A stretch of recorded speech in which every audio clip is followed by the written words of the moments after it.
Bismillah ar-Rahman ar-Rahim. Assalamu alaikum wa rahmatullahi wa barakatuh. And today, inshallah, we're going to be talking about a very sensitive issue.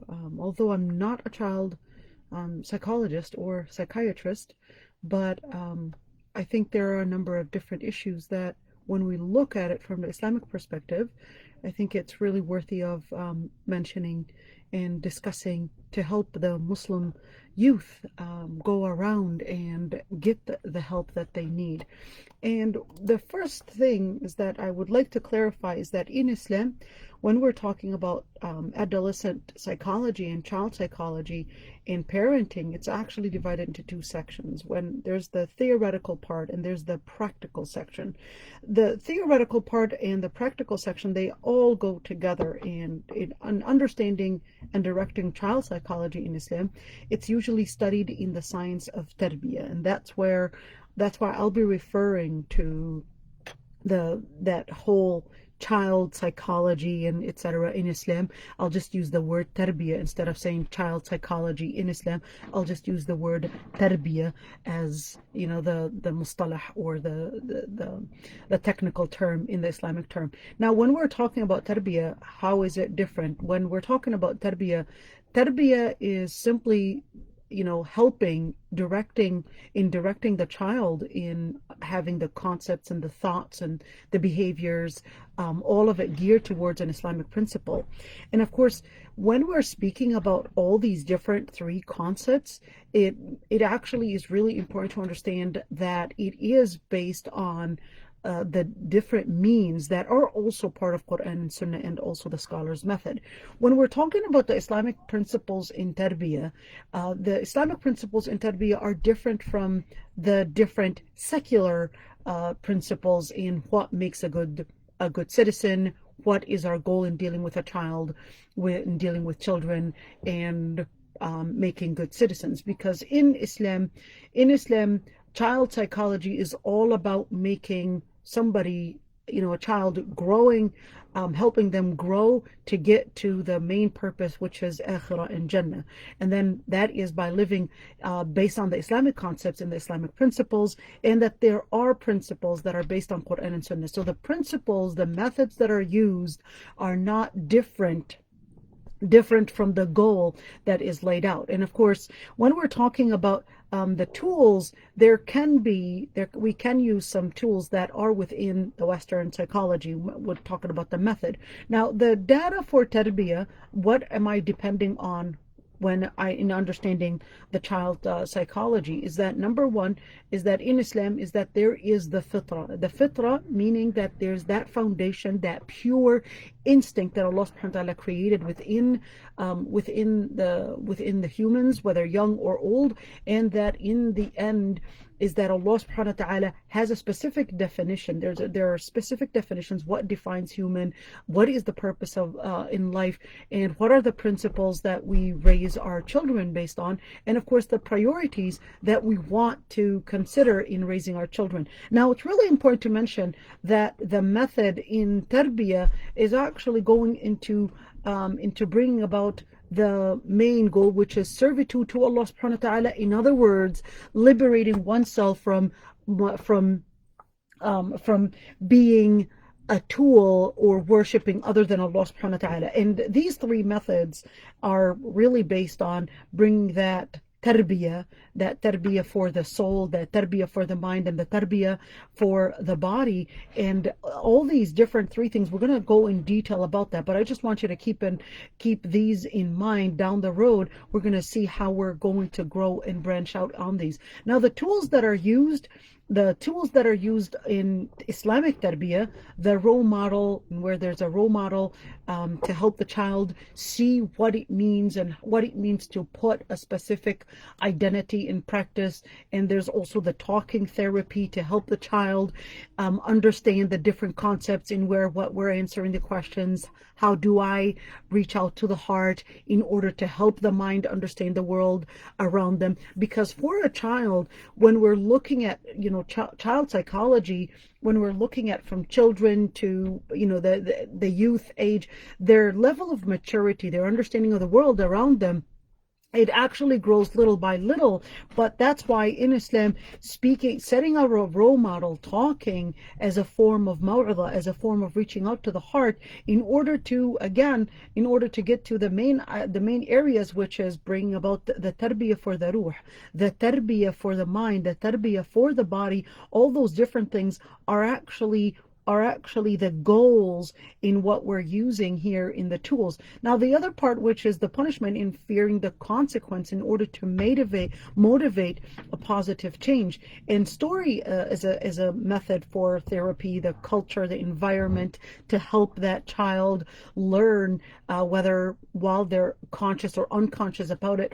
All these things will actually help the child identify his own culture and recognize what is right and what is wrong. And of course, directing the energies and the potentials and where they would be put in ways where it will be something that will bring about some success in their future. The time management, event tarbiyah, etc. Now, it's really important to keep in mind that the methods and the goals in tarbiyah, when we're talking about the methods and the goals, they actually are both supposed to be going towards the same direction. In other words, you can't have a method that is contradicting the main goal that you're trying to get to. You're trying to get to a specific method. For example, you want to use workout. This is a goal, but this goal it can be used, or this method, sorry, it can be used to probably, make that person be obedient to a certain tyrant, or maybe a leader in a way, even if this person is committing injustices. Or you can use this workout as a tool to build hard-working bodies or community work. Same thing with storytelling. It can be used to just say stories and more of a pacifier, enhance language skills, build principle, etc. Now, the methods and the goals in Islam are not separate from the Islamic tarbiyah, because in Islam, the actions and the behavior that you do and the goal, they all have their implications on your behavior. So the methods and the tools, they must be together, going to the right direction. So what is the method and the goal? The method and the goal in the Islamic and Western methods of tarbiyah, at least if we're going to use the word tarbiyah. So they all agree on bringing up a good citizen. They differ in definition of what is a good citizen. And this is really important, because down the road you're going to see, well, how does it affect in making a child have a mental disorder on some things. Therefore, they differ in the goal and the method. And Islam is not focused on a good citizen as much as it's focused on a pious human being. What is a pious human being? And when we're talking about all these different issues, why is it that much of an important thing when we're talking about child psychology here? Because for a child, when they're in public, when they are going to school, there are certain areas that the child is going to really fall in this identity crisis, because the youth, they're actually seeing a method versus a goal. One method is teaching one thing, and the goal, and another method is teaching another thing. But it's really important to keep in mind that in our 21st century, the new atheism or postmodernism is pretty much that identity, that identity that is penetrating and is infiltrated in within the educational curriculum, etc. And then what happens is that for a Muslim child, then they start having these identity crises, because they're not really able to understand and distinguish not only the philosophical side, but also the behavioral and the implications in terms of action. What does it mean in practice? So when we're looking at new atheism, for example, you're seeing that it is in media, it is in schools, it's in different sides. It's not necessarily new atheism to mean only the philosophy of it. We're going to talk about in just a bit, but we're talking about rational versus irrational. What is rational? What defines rational? What defines irrational? So it's usually promoted itself that it's either that you're following science or you're following religion, or you're smart or you're dumb. Dumb is more, referring to religion, and blind following is, again, referring to religion, even if it doesn't straightforward or clearly say that, this actually makes the child feel, am I really, blind following, or am I critical and appearing smart and therefore becoming an atheist? Am I peaceful or am I militant? So especially for a Muslim, they're then confused. How am I perceived by my peers? How am I perceived by myself? How do I explain my identity? Because the society around them is presenting that you're either peaceful or you're militant. Peaceful, looking at atheist, you're peaceful, accepting the postmodern way of life, or you're a militant, meaning you're rejecting, meaning you're judgmental. You consider a certain paradigm to go back to in defining truth and defining right, wrong. So therefore, you are here regarding a certain paradigm. Are you tolerant or versus intolerant? The freedom versus oppression. Are you joyful? Are you dull? Are you pro-choice or anti-pro-choice? Are you logical? Or are you more into myth, etc.? All these different things. When we're talking about a Muslim and they're seeing themselves in, I'm mythical, I'm actually against choice, I'm dull, I'm oppressive, I'm not tolerant, I'm militant, I'm blind following, I'm dumb, I'm basically following a religion, therefore I'm all these identities. But then how do I put all these things within the spectrum of how I understand myself? So when we're looking at it's a fact, and you could see that the effect, for example, the effect, for example, is actually coming from the role models in the media, the slogans that are being spread, that it's all about tolerance, it's all about love. And of course, if you reject that type of lifestyle, then you'll be accused of being an extremist, a homophobe, a backward. And of course, heroes are presented as rejectors of norms, those that reject the norms from early childhood. The girls or the boys are watching Pocahontas, who went against her family norm, Ariel, who went against the mermaid life structure into wanting to go and run away with this prince, and the list goes on and on. This is not just from cartoons, but this also takes place even when we're talking about I'll call them the media graduates, when they start watching the rated R movies. It's the same idea. And of course, the environment itself, from the media to school to the games, all that, it indoctrinates that same lifestyle. It's all about entertainment. Now, when we're looking at the entertainment and how much time, then the Muslim youth or adolescent is now confused. Well, okay, well, how is it that I'm going to understand that that this is not right, and my parents are teaching me that this is right, so how do I fit this within my identity? Now I want you to compare. So even if it's a practicing Muslim, even if it's a Muslim that is trying to teach their child the role model in tarbiyah, which are the tools that I had mentioned earlier, the different methods for tarbiyah from the Islamic side, you could see that the postmodern culture is hijacking the same tools but feeding a totally different identity. Well, absolutely, the child is going to be having that cultural identity crisis where they're not really sure, what am I? How do I put these two together?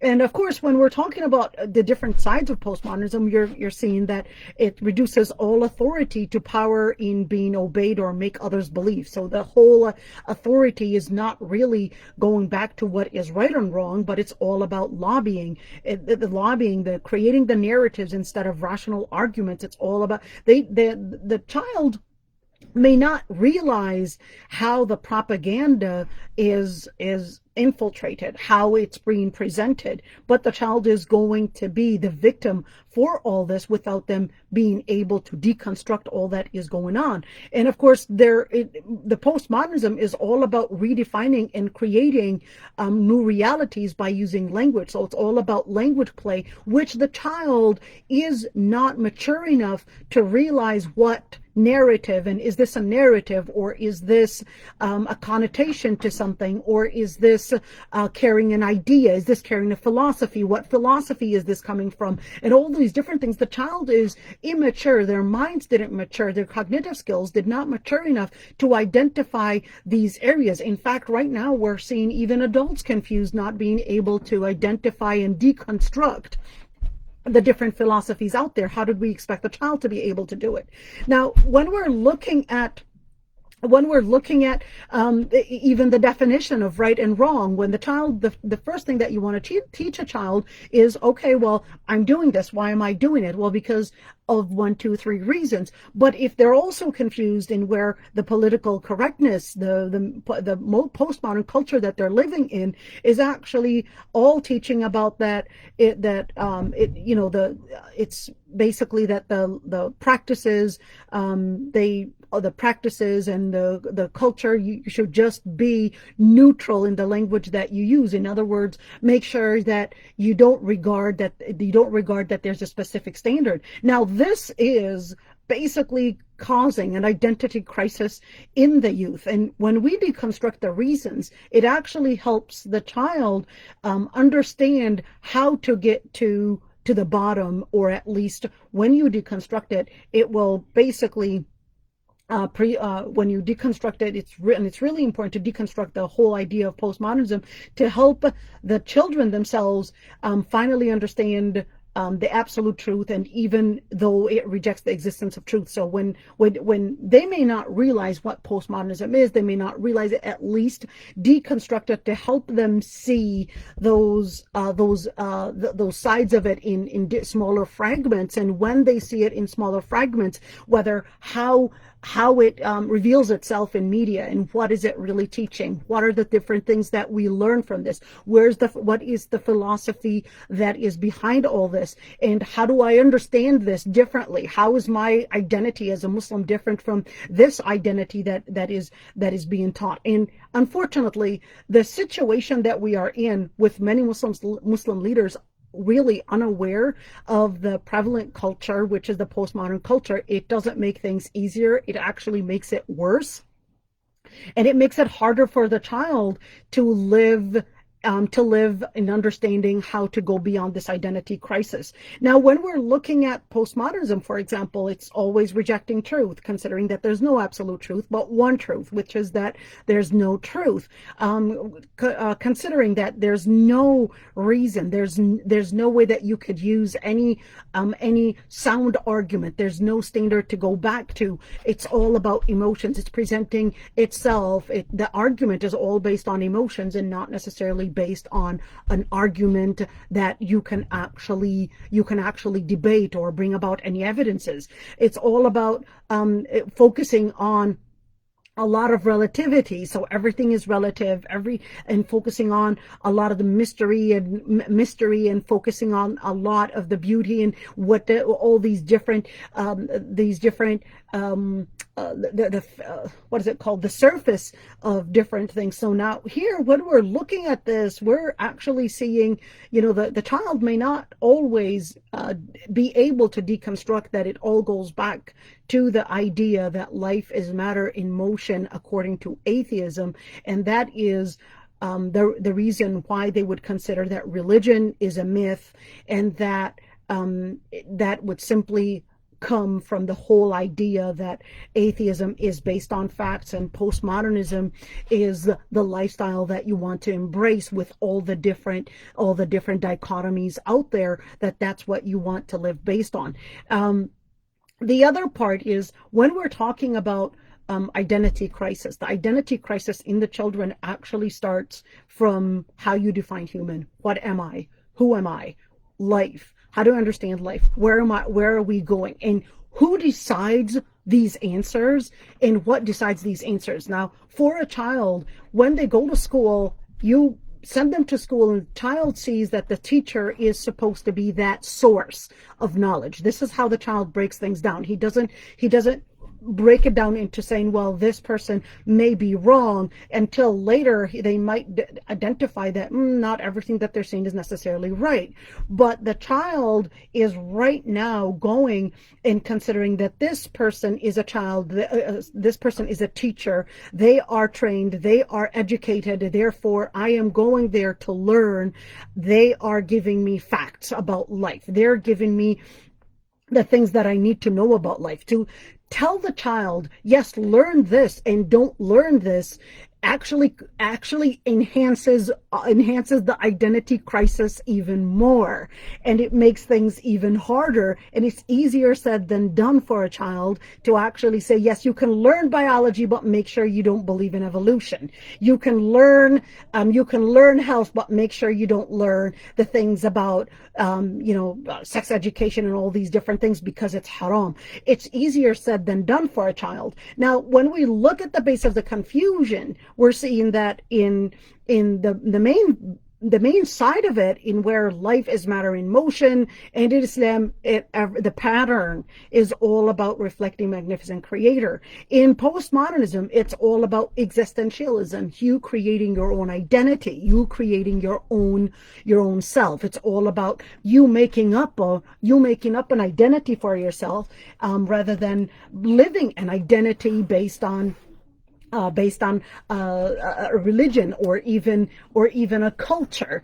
And of course, in Islam, it's all about, well, your life actually has a purpose, and the purpose was there before life even existed. So this is the total contradiction to what postmodernism teaches. Postmodernism tells you that life preceded essence, but in Islam, essence preceded life. Look at the difference. Now, the child may not vocalize the confusion because they don't know how the confusion happens. They just live, and they go into an identity crisis without having the ability to break it down. And in Islam, of course, understanding the human motives, in Islam, the human motives they have direct relationships with what you believe. And in postmodernism, the human motives are supposed to be, or generally speaking, that it is part of our nature, that that survival of the fittest is the general law of nature. So when you look at that,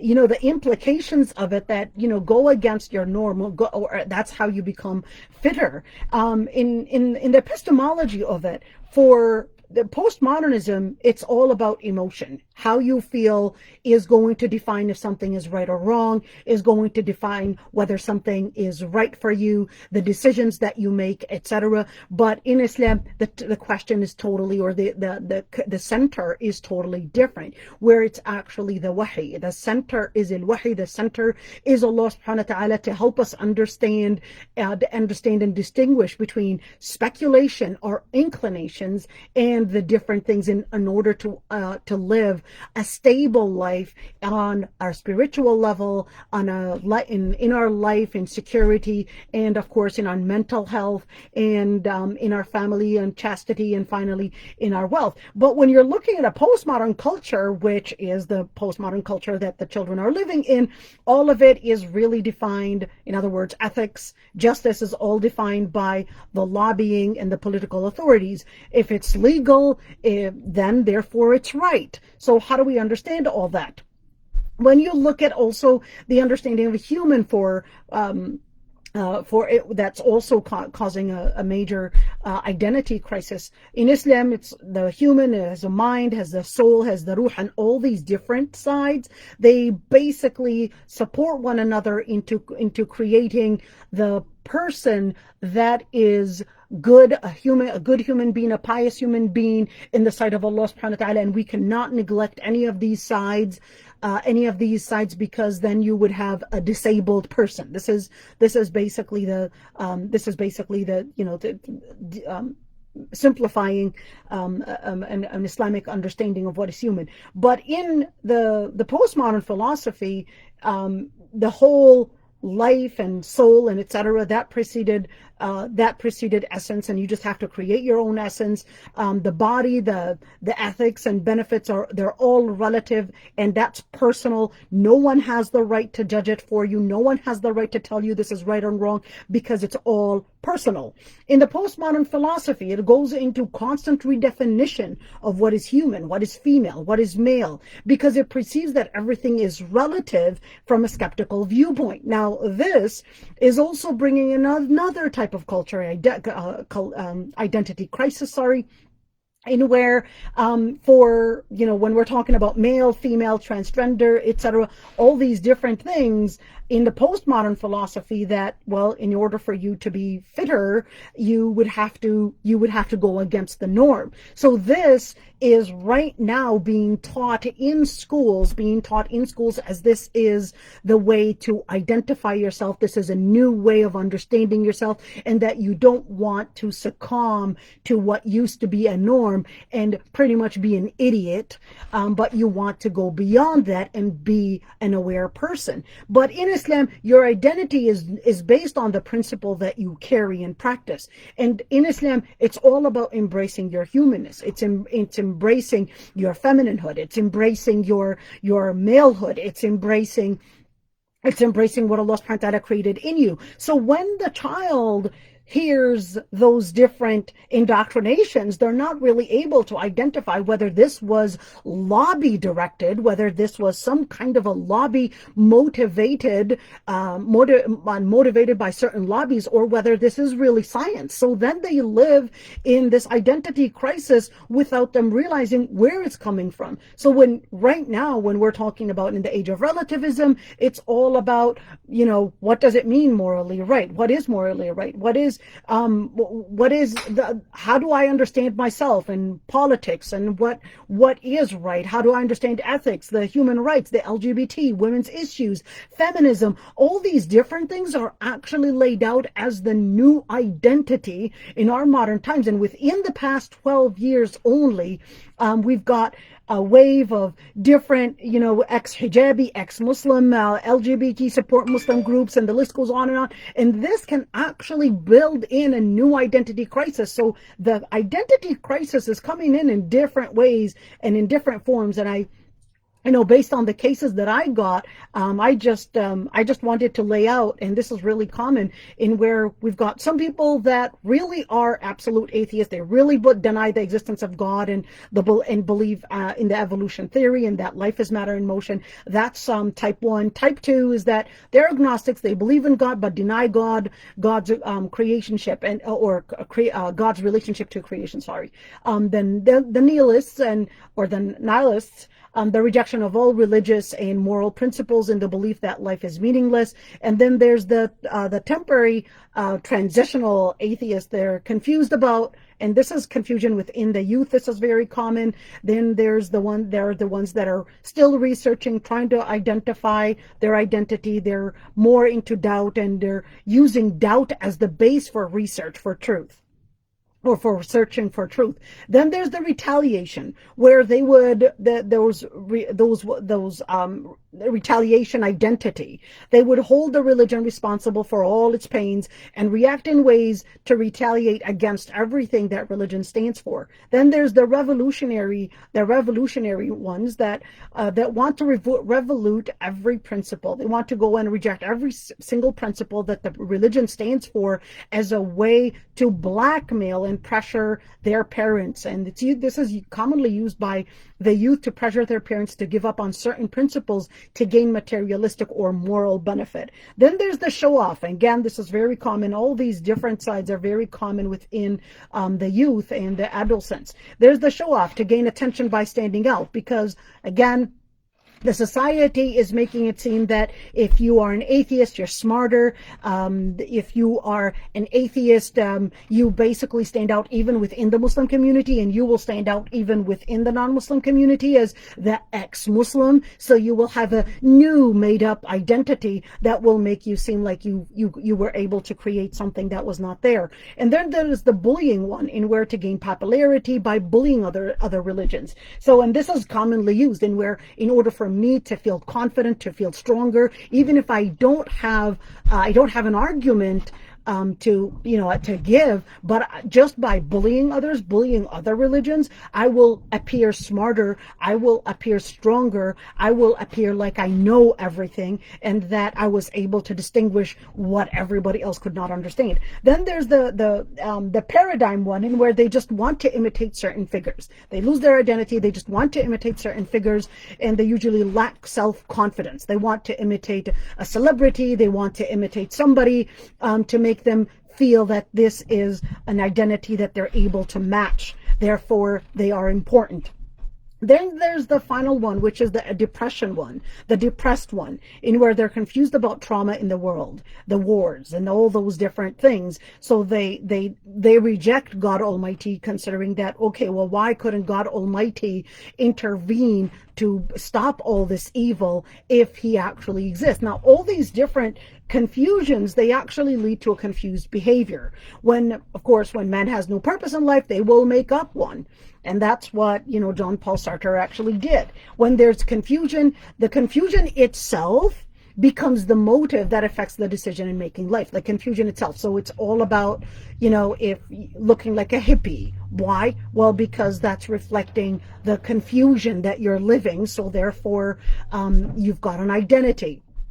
You can study the different types and the different types by studying the behavior. So when we're looking at these types, you could then see, okay, which kind is this? What is really causing this identity crisis in the child? Now, the behavior of a confused person is they act in different ways, where they can run away from life, they can be suicidal, they can search for soothing and calming materialistic pacifiers, probably drugs, alcohol, sexuality, music. And it's really important that not because somebody is within any of these, it doesn't mean that that you want to deal with them in the same way, because every type of, I put atheism, but let me call it identity crisis, is dealt with in a different way, because every case may have its own start. How did it start?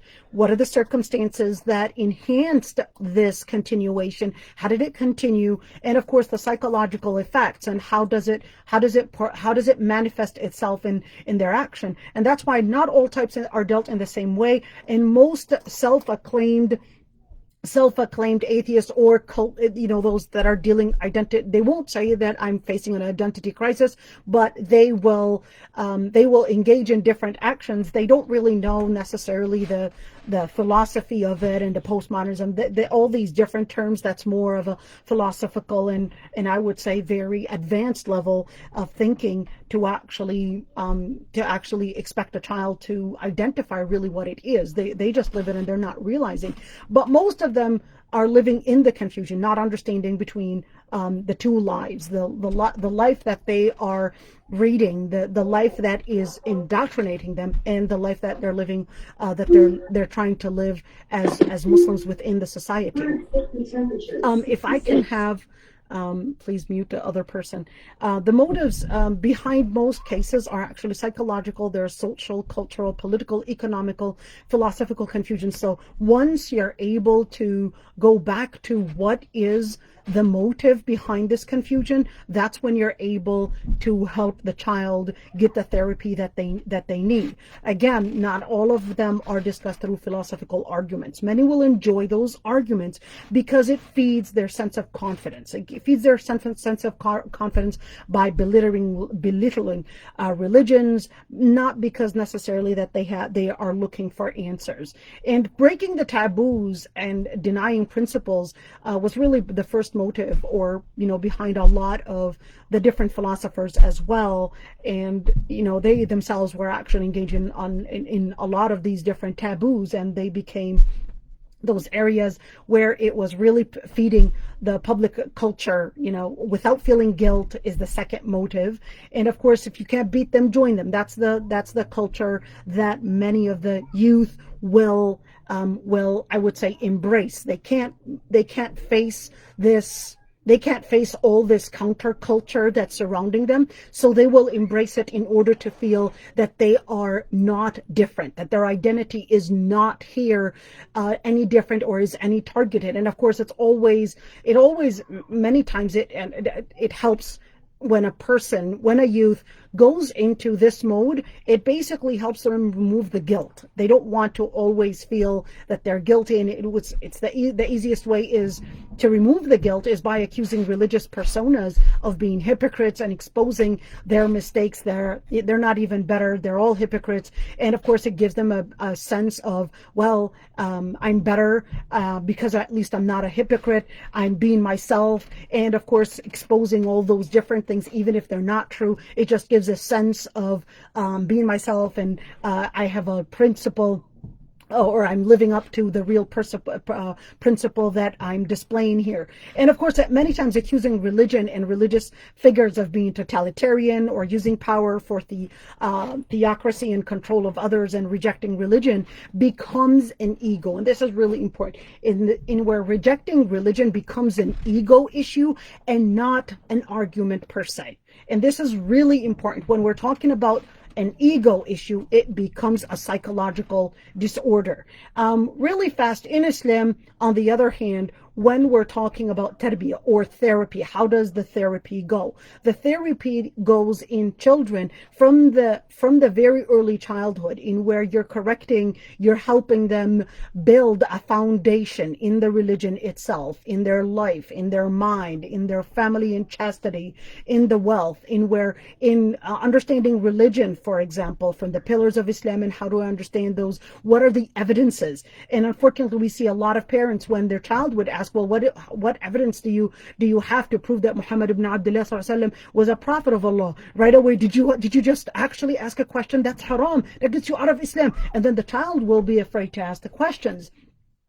Many parents will assume that the way they grew up in a Muslim community, in a Muslim community where the religion of Islam being the religion of Allah subhanahu wa ta'ala was the fact that they grew up in, well, that's not the fact that their child grew up in or is growing up in, because they're living in a totally different society, in where atheism is considered as the fact, or postmodernism is the fact. Christianity is not portrayed as the fact whatsoever. In fact, in public schooling, it is presented as more of a, at least if they're not silent about it, more of a place of mockery, that they're conservative, they're different, they're supposed to be out of the school anyways. So when we're looking at building, number one, the deen, we're looking at the foundation of the deen itself, and then we're talking about the practice from tahara, from salah. And this is really important because it's building in that spirituality, and helping the child get those senses detoxed from the different things that society is focusing on, getting their senses just into that entertainment. So in Islam, it's all about letting your identity find itself by not focusing on entertainment, but focusing on principle, living up to the principle. How do we live up to the principle? By not feeding the entertainment or the different things that your body might actually be pleased in. Preserving life, preserving the mind, whether it's in the pure halal, thoughtful resources to maintain good deen, and or even to make sure that they're getting the when we're talking about chemical abuse and all that stuff, we're actually talking about an environment. What environment are they put in? When we're talking about ird, we're using the five senses to help them get the manners, get the different, not only manners, but help them. Because when we're talking about the adolescents, we're talking about, that's pretty much considered the prime time in their sexual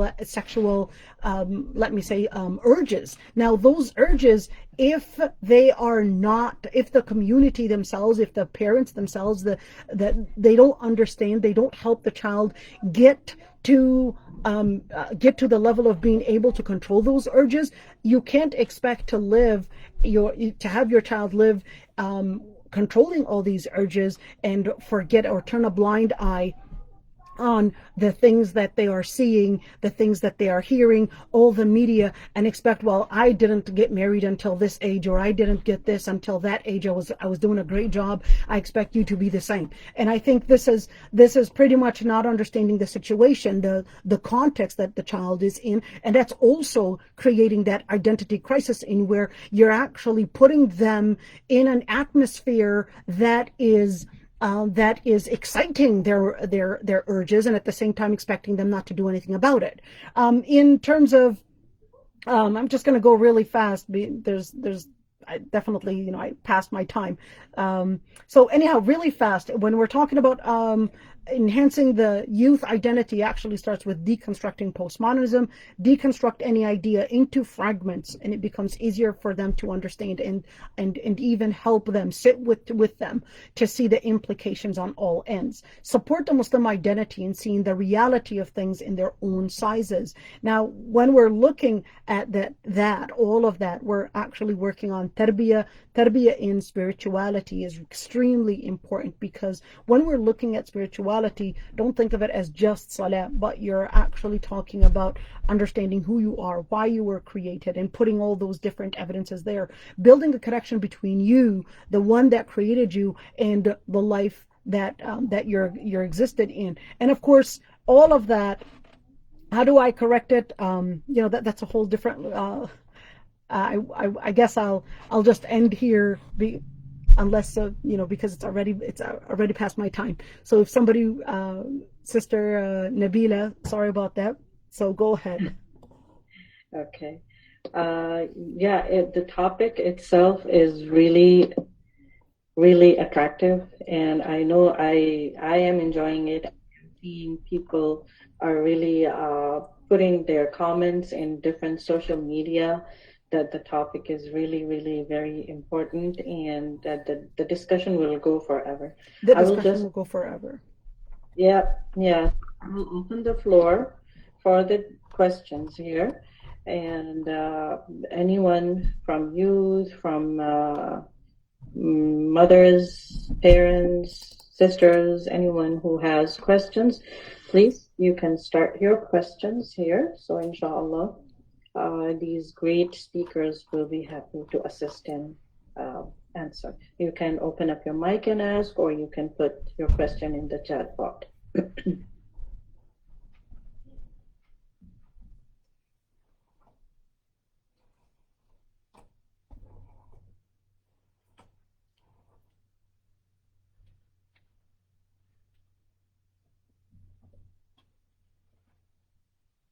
Anyone has any questions? Assalamu alaikum, Aysha. This is Iman. Hayallah Iman. Sister Aysha. Wa alaikum assalam wa rahmatullahi wa barakatuh. Hayallah Iman. Allah yisaidak, habibti. It's amazing. It's amazing how you introduce the atheist and the post-modernism our kids are facing this time. But to tell you the truth, I think we need more time. Maybe we can arrange this through ICNA, Nabila. To talk, it's very important. It is. I have talked with Nabila about this before. With Dr. Aysha before, and still, you agree, maybe, Dr. Aysha, that we need more time to find solutions to help our kids through these fitans and how to deal with them. Yeah. Inshallah, actually, one of the YM Sisters representative did put on the chat pod that both YM can organize a session with Dr. Aysha and go over this very important topic, which parents are dealing with it and we don't know how to handle it, and these youth need help in it. So here there are some questions here. I'm going to read them here. One question is diagnosing mental illness on children and adolescents different from adults? So, Dr. Ali Anwar, you can start with your answer. Yeah, so I think the process of diagnosis can vary depending on the age of the child or adolescent. Some diagnoses do overlap between childhood and adulthood, but there are some things that run more commonly in children.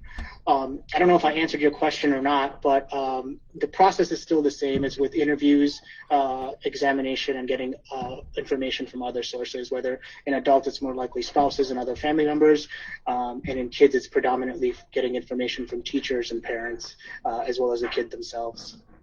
Okay. And then another question here. The question, where did it go? I think this question will be geared to Dr. Aysha and Dr. Ali, both of you. Is watching pornography is addiction as well? I don't know. So, from a medical standpoint, the simple answer is yes. I think that, yeah, it can become an addiction, and people, do have struggles with that. It becomes a little complicated when you talk about it outside of the medical perspective, because it becomes an addiction when it becomes excessive to the point of impacting your social functioning, your occupational functioning, but aspects of it, in this society that we live in, are considered normal. So that's where what I say is, yes, it can be an addiction, and how we define it as an addiction is going to be different in the medical perspective. I think I let Dr. Aysha answer it from the other perspective, because there is going to be a difference. But yeah, the simple answer is yes, it can be an addiction. So in Islam, the situation is looked at when we're looking at kabira and we're looking at saghira. So when we're looking at a major sin and a minor sin, the stronger the minor sin in its powers in influencing and at least getting a grip on the person, the more it is the more it is on the bar of kabira. So if we look at, for example, I think I did mention, I don't know if you still have maybe I can actually put it out there, and maybe I can at least show a graph to help you see what do we mean by this, and how do we actually look at it in terms of graphs. So I'm just going to point it out right there, because when we're looking at it, I'm sorry about that. I'm trying to get to at least the slide. Oh, it just lost me. All right, so I'm going to do it again. So I'm just going to do it again so I could show it to you. So when we look at the graph,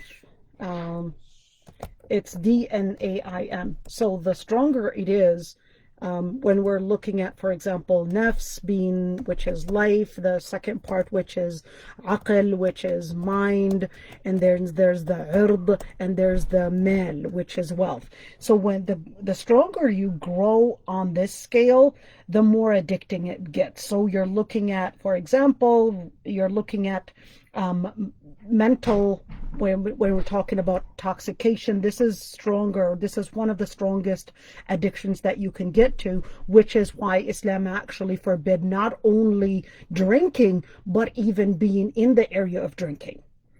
And same thing when we're talking about drugs. So the stronger it is in having a grip on you, and that you becoming a strong user of this, that in Islam is considered that major sin, and therefore it is an addiction. Same thing with sexuality. Islam considers that, although, it's really strange to say this, especially in our times, but Islam actually considers that gayism and homosexuality as actually a bigger addiction than zina itself, than a relationship between man and woman. And that's why it considered it as even a bigger haram, because of the stronger addiction that it has. And then we go for gambling as mal and wealth, and that being addiction. So when we look at this at this little diagram that I'm trying to do, it just helps us understand what addiction means. So every single minor sin actually leads to a major sin. So when it gets to that major sin, that would mean that major sin simply reflects in itself as being what today in our modern times, what they would call addiction. So addiction would mean that it has gone to the level of being a major sin. That actually means addiction, and that you are more likely to go back to it because of trying out probably the pleasures of it, or it having some grip on you. So if you have been drinking before, you are more likely, sorry about that, to go back to it. Trying zina, you're more likely to go back to it because you have actually crossed a number of different minor sins, and now you have went into the area where it was the strongest gravity, which is that major sin. Okay. Another question here. Um, okay, a very good question. How to correct the damage that is already done on our youth and kids? And I think the three of you, you have it is part of it is it okay to just take blindly the Western or secular psychology understanding and advice or suggestions under the excuse it's advanced and scientific without filtering it from Islamic filtration by qualified scholars? So this is, I mean, in a nutshell, it's a whole one question. They're asking that how we could fix the problem. So, Dr. Ali, you have anything to say about this? Hold on. So it sounded like there was two questions in that, right? The first part was how to fix this the damage, and then the second part was about accepting the secular psychology without. Finish what the point was. I missed the last part.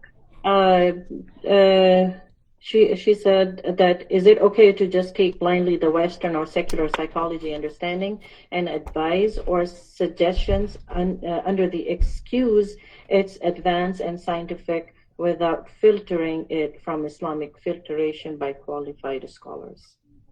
Okay, so I think to comment on the first part as to how do we fix the damage that's already been done.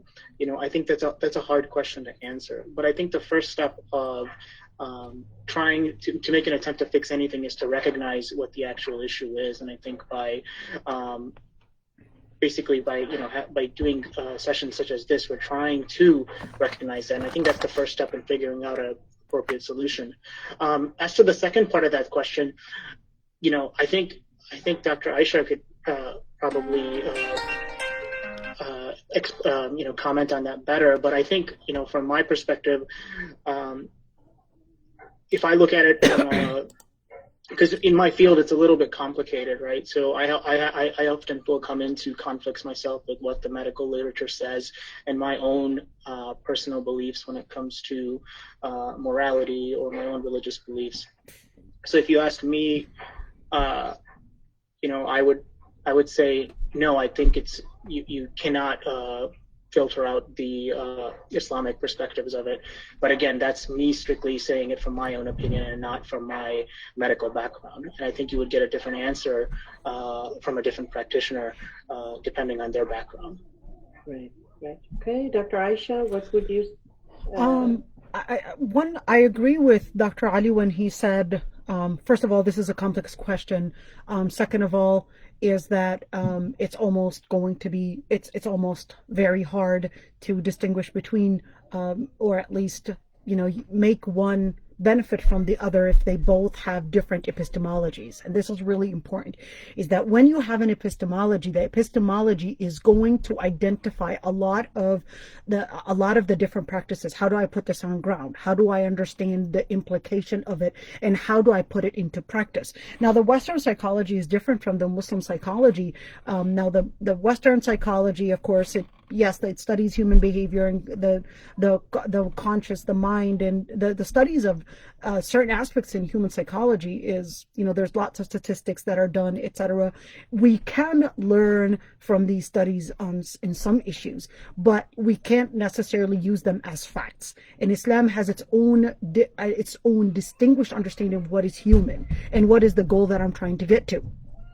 A lot of the psychological studies are not free from political and cultural pressures. So when I'm talking about political, cultural pressures, I'm including in that, for example, the different lobbies that will pressure professionals or even clinicians on what is considered an illness and what is not considered an illness in our times, and what does it look like to, give any specific help.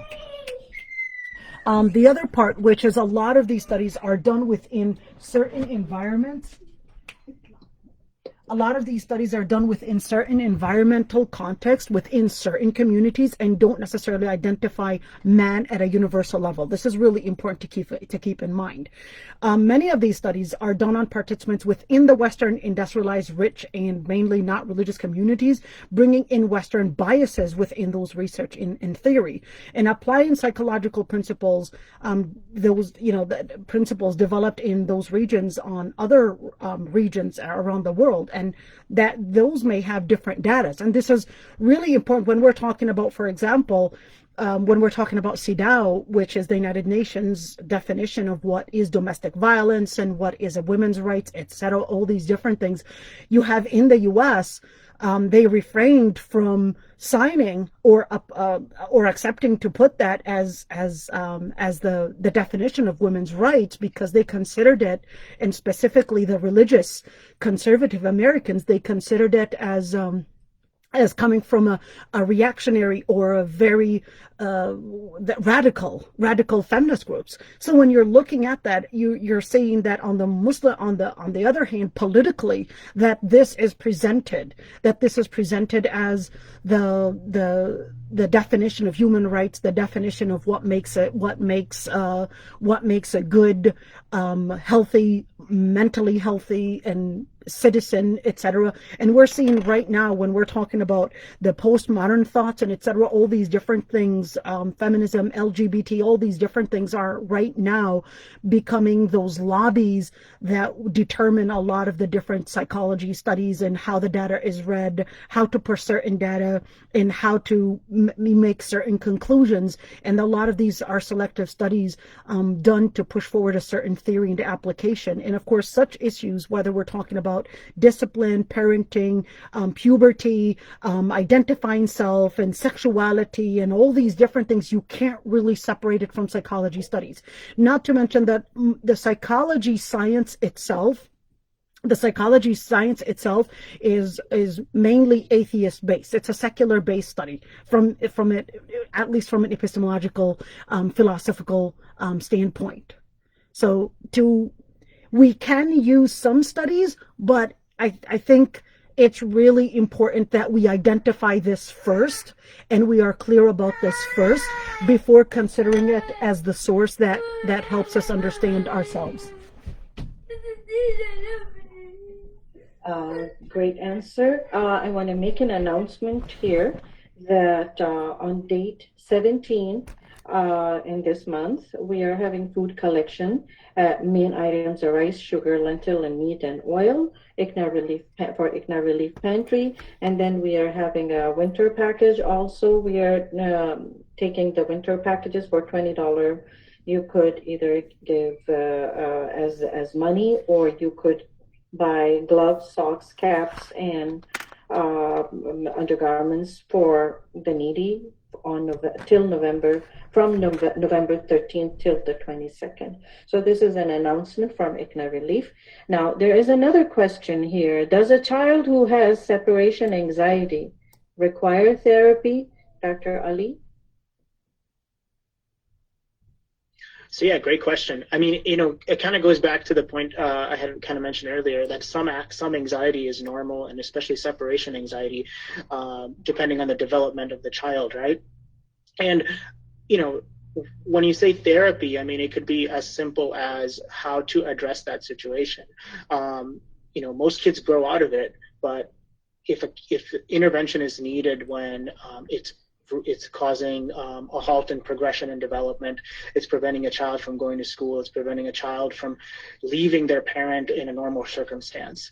But no, I mean, some mild separation anxiety doesn't always need therapy, and some kids just grow out of it a little bit later than others do. But when you would need therapy, and the therapy is usually more parent focused, and how to deal with that, especially when it occurs in younger children, and it can kind of be adjusted based on the age of the child. But to answer the question, it really depends on the severity of separation anxiety. Yep. Okay. Dr. Aysha, you have anything to say about this? No. جزاكم الله خير. Okay.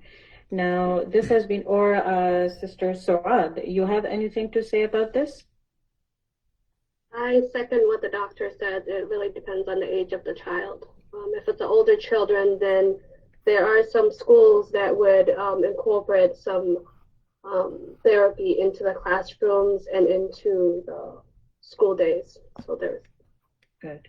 There is another question. We are now heading almost, it's 4 o'clock right now. There's another question. Is it okay to practice yoga or Tai Chi or others for meditation and calmness? This should be geared to Dr. Aisha.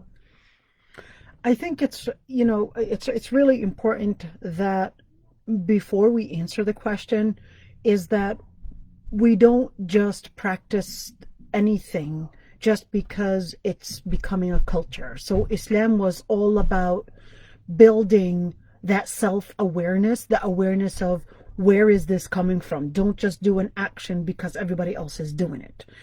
It can go in different ways, because if you're going to adopt that idea, you can go in so many different ways and thinking that, oh, it's my healing, it's my spirituality, it's my understanding of justice, ethics, etc. All these different things. That if the idea of practicing something and giving it a justification because everybody else is doing it, that's what Islam is. That's what Islam is always critical of. Don't just do something because everybody else is doing it. If you want to practice yoga, yoga in itself is actually a ritual. It's a ritual, so you want to make sure that not everything in the yoga that you want to practice in it, because it's a ritual, it's a prayer, and it comes from a religion.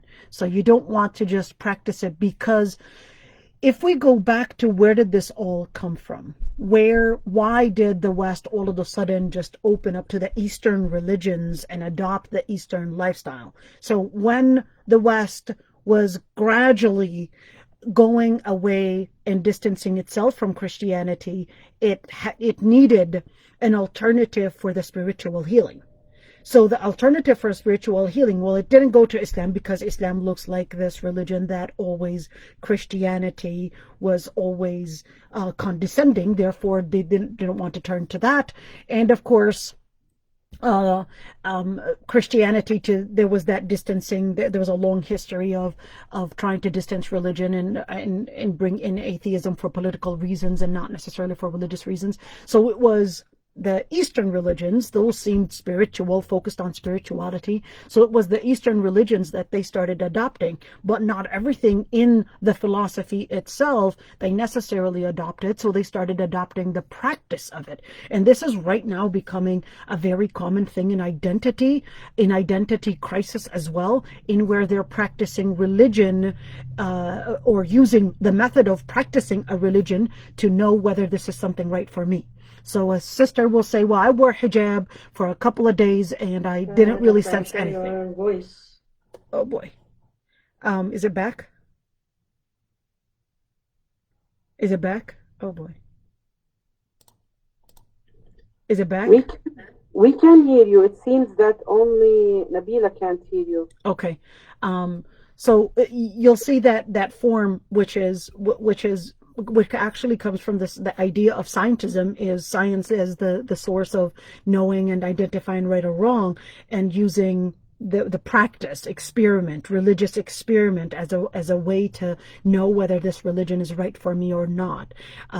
Maybe hijab, maybe practicing niqab, maybe practicing going to the masjid, maybe wearing a beard for some time, or maybe going and joining the masjid for some time, or maybe becoming Sufi for some time, as a form of trying to figure out, okay, am I here finding myself? And of course, it's always, the word is finding myself. Am I finding some sort of an inner fulfillment? Because it preassumes that it is very similar to the other types of pleasures. It's like the other types of pleasures in where I'm sensing some kind of a pleasure. So it's always looking for a pleasure as an indicator that this is right, as an indicator that this is what my body is looking for.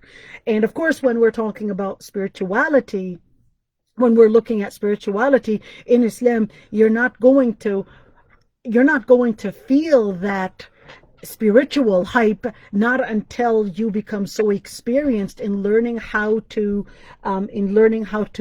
take away, or at least learn how to control the different pleasures to gain and to get a strong focus on the divine almighty, which is considered ihsan.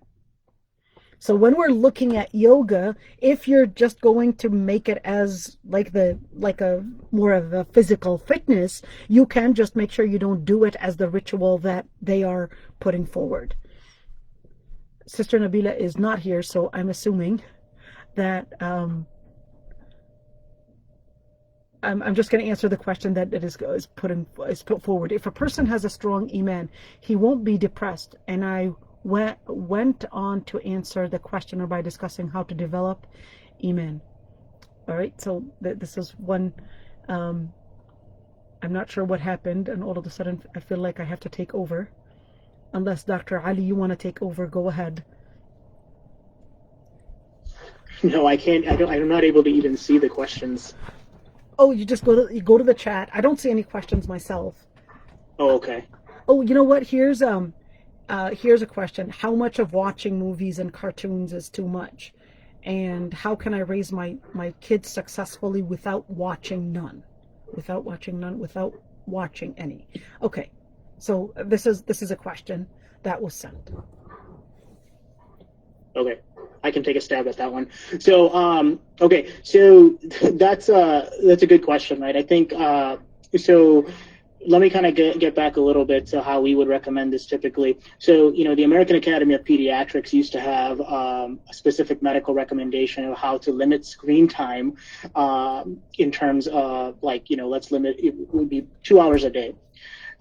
Basically, with technological advances and screen time being advanced to the point of where every kid has a computer or tablet in school, that recommendation now has become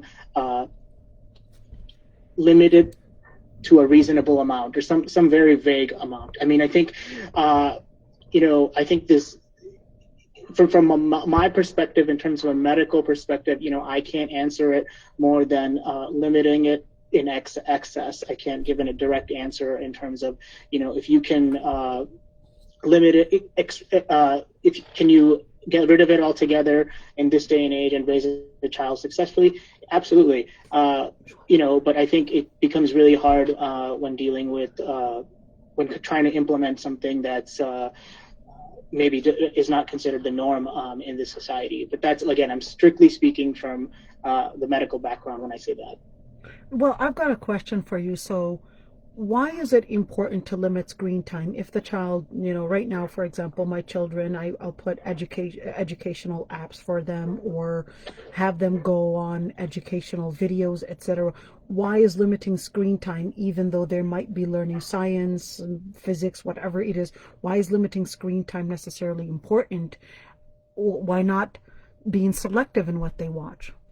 So I think that's where it comes down to, right? Is because the initial thought was screen time isn't great, right? Because screen time before was limited to things like video games, TV shows, movies, and now you're having screen time that's being used for educational content and everything too. So I do think it's important when it comes to a difference as to what screen time is. Part of it when it comes to a child's development, screen time in general can be, and this is again for when I'm talking strictly about video games or movies or TV shows or something. In terms of developing, because they're being constantly stimulated, and this could lead to worsening attention problems. And I'm going to be very careful. I'm not saying this is the cause of ADHD or anything like that. However, it could lead to attentional problems when a child doesn't have that constant stimulation of having playing video games or a movie or watching a TV show in front of them. The other aspect of limiting screen time is that, and this is especially important now with cell phones, tablets, and everything being so accessible, is that that stimulation can lead to disruptions in your sleep cycle, which can in turn lead to all kinds of physical and mental issues. So there is that aspect from the medical perspective. But no, I think your point about the actual content of what is on the screen is very important. I don't think that can be ignored. And I think that's part of the reason why the American Academy of Pediatrics made their recommendation to such a vague one, because they realize it's not all the same. Okay. Okay, well, if there's anybody else that has any questions, I don't know if who is right now assigned as a host to unmute if somebody wants Okay, to. this is Sister Iman again. Sister Nabila is having some trouble. Okay. She's trying to reconnect here. So if there is another question, we can answer. Okay.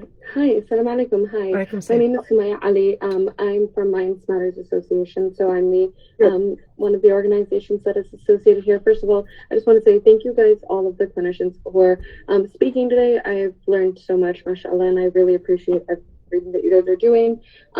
So I just wanted, while we were talking about screen time, I thought it'd be add a tidbit or just add a share a fact of mine, because I am a graduate student and I'm studying neurophysiology, and actually one of my research areas that I've studied is screen time and like electronics and how that affects like the physical brain of a child. And studies have shown that like more than 7 hours a day of like screen time or electronic time has been shown to like actually physically change a child's brain. So it thins the brain's cortex in areas that are related to critical thinking and reasoning. And so I think Dr. Ali brought up a really good point about how like even though it is a positive screen time, or they're watching something positive, they're learning something positive, it does have like physical effects to their body. And I thought that that would be a cool thing to just also touch upon and bring up during the conversation. I hope I didn't intrude. I apologize.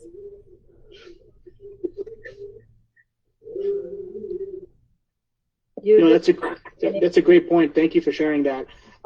Yeah, and I think that and the point you brought up was because when I had went back and sourced the American Academy of Pediatrics, they had referenced 2 hours, and I think you brought up 7 hours because that would be technically considered excessive. But especially now, it's important with hybrid learning and distance learning. Screen time. Oftentimes, kids are on the screens for more than 7 hours, especially when you consider school. There is a question that was sent before Sister Nabila came in: how to prepare our youth to transit to and safely from childhood to adulthood.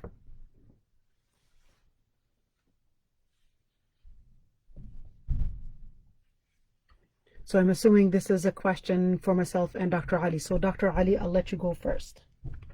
Jazakallah khair, Sister Aysha.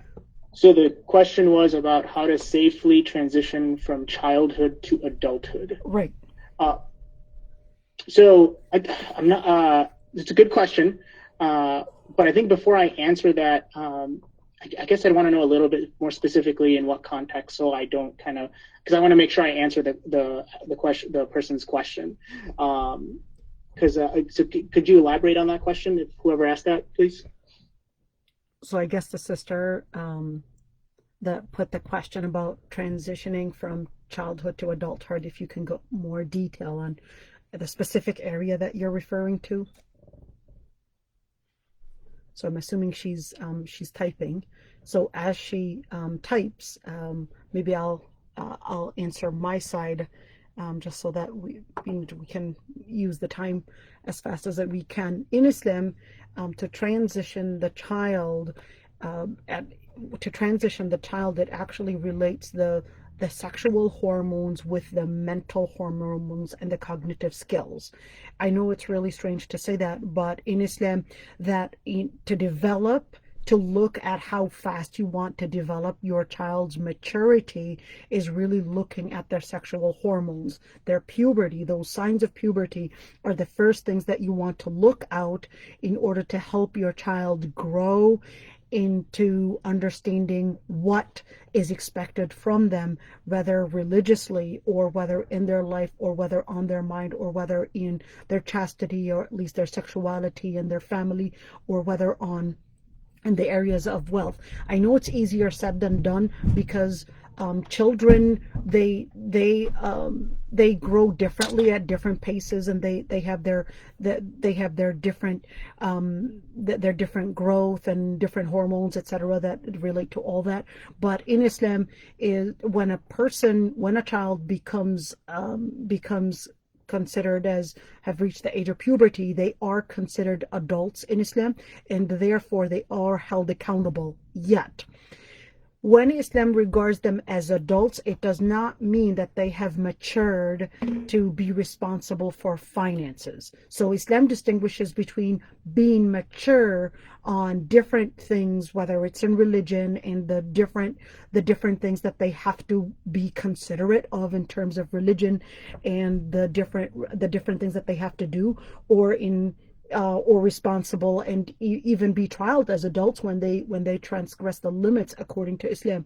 And even when we're talking about mind, etc., although, yes, indeed, studies and Islam actually supports that, in where being being sexually developed, let's call it that way, in other words, have reached the age of puberty, does not necessarily mean that you are right now mature to take responsibility, make a family, etc. So that's why Islam, for example, when it came to wealth, it actually considered the rushd, considered maturity, as that point that would require some more of other adults to observe in their behavior, to make sure that they are right now fully grown, and based on their behavior to actually tell us that they are mature. In other words, mature mentally, mature in their cognitive understanding in the world around them, in order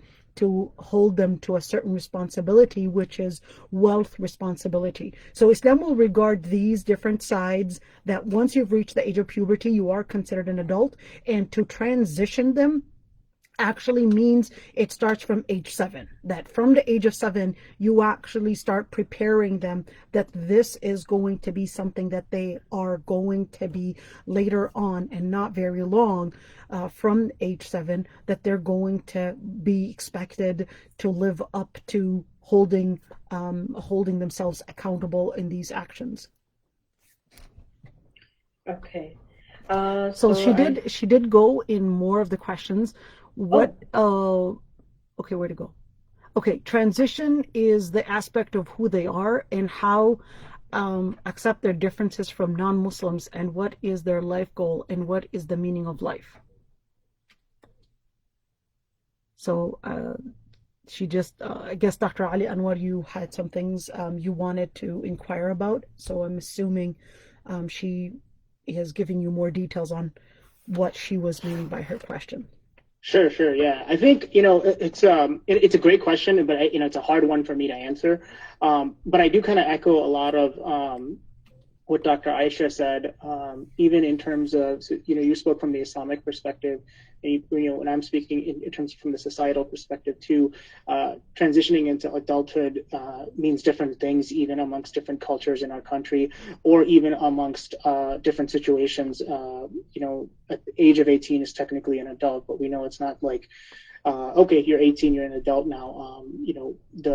There's a lot of, it's a gradual transition as to when someone transitions from childhood to adulthood.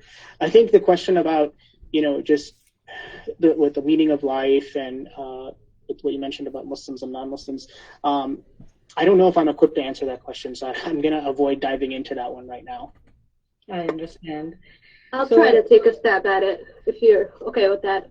Sure. So I think we're talking about identity formation, is what it sounds like to me. I think I clarified it. So what I would say, as children develop from being in their childhood into their adolescence, into their young adulthood, they're changing physically,